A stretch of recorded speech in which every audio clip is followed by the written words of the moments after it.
हाय, मैं हूं रौनक रामटेके। और क्या आपको भी मोमोज पसंद है?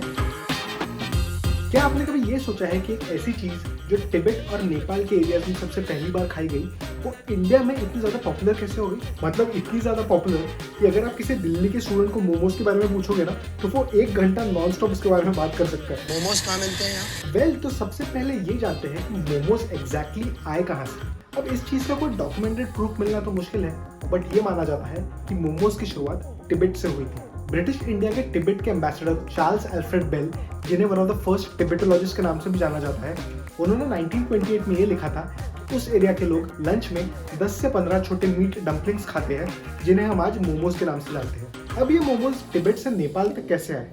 काठमांडू वैली और नेपाल के आसपास रहने वाले नेवर कम्युनिटी के ट्रेडर्स की वजह से। ये ट्रेडर्स काठमांडू और तिब्बत रीजन के लासा के बीच ट्रैवल किया करते थे, और जब वो लासा में रुकते थे तो वहां पर सबसे आसानी से बनाने और खाने वाली चीज ये मोमोज हुआ करते थे, जिसकी रेसिपी उन्होंने वहां के लोकल लोगों से सीखी और फिर ये मोमोज उनके डाइट का एक पार्ट बन गए। और जब ये ट्रेडर्स वापस नेपाल गए तो वो अपने साथ ये रेसिपी भी लेकर गए। 1996 और 2006 के बीच चले नेपाल के सिविल वॉर और चाइना और तिब्बत के बीच के तनाव की वजह से अलग अलग टाइम पीरियड्स पर नए अपॉर्चुनिटीज के लिए नेपाल और तिब्बत के कुछ लोग इंडिया आए। अपनी रोजी रोटी कमाने के लिए बाकी कामों के साथ ही उन्होंने उन्हें आने वाले फूड आइटम्स बनाकर बेचना स्टार्ट किया, और यहीं से शुरुआत हुई मोमोज की as a street food item. जैसे एग्जांपल के लिए दिल्ली का मजनू का टीला या अरुणा नगर का एग्जांपल ले लो। यहाँ पर आज भी तिब्बतियन पॉपुलेशन काफी तादाद में है और यहाँ के मोमोज भी काफी पॉपुलर है। अब आप सोच रहे होंगे कि ठीक है, मान लिया मोमोज को इंडिया में नेपाल और तिब्बत के लोगों ने लाया, लेकिन ये डिश इंडिया में इतनी ज्यादा पॉपुलर कैसे हो गई और कैसे वो देश के कोने कोने तक पहुंची? पहला पॉइंट, मोमोज एक इजी टू कुक डिश है।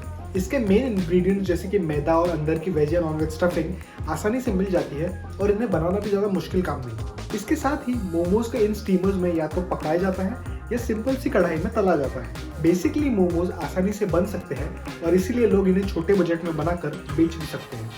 छोटे ठेले या स्टॉल्स पर मोमोज बहुत ही कम कीमत पर मिलते हैं, मतलब कि 50 से 60 रुपए में आपको पूरा पेट भर सकता है। दूसरा point, momos easy to consume है, मतलब कि इन्हें खाने के लिए आपको ज़्यादा मेहनत नहीं करनी पड़ती, ना ही आपको एक बड़ी प्लेट, कटोरी या कांटे चम्मच की ज़रूरत पड़ती है। बस चटनी में डुबाओ और फट से खा लो।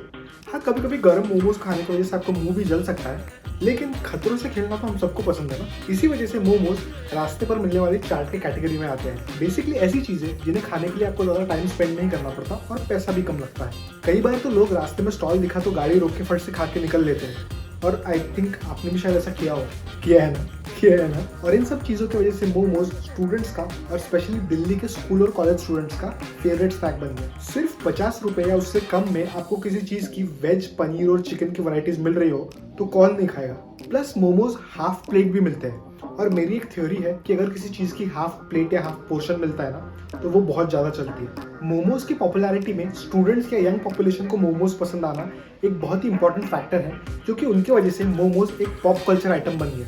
मोमो स्टूडेंट्स मोमोज के बारे में इंटरनेट पर बात करने लग गए, अपने फेवरेट मोमो स्टॉल्स बताने लग गए, और कौन से मोमोज बेस्ट है इसके बारे में डिबेट भी करने लग गए। इन सारे फैक्टर्स की वजह से मोमोज धीरे धीरे इंडिया में पॉपुलर होने लगे, और मोमोज के छोटे स्टॉल से लेकर बड़े ब्रांड्स बन गए और वो देश के कोने कोने तक फैल गए। तो अगली बार आप जब मोमोज खाओगे तो इस कहानी को जरूर याद करना।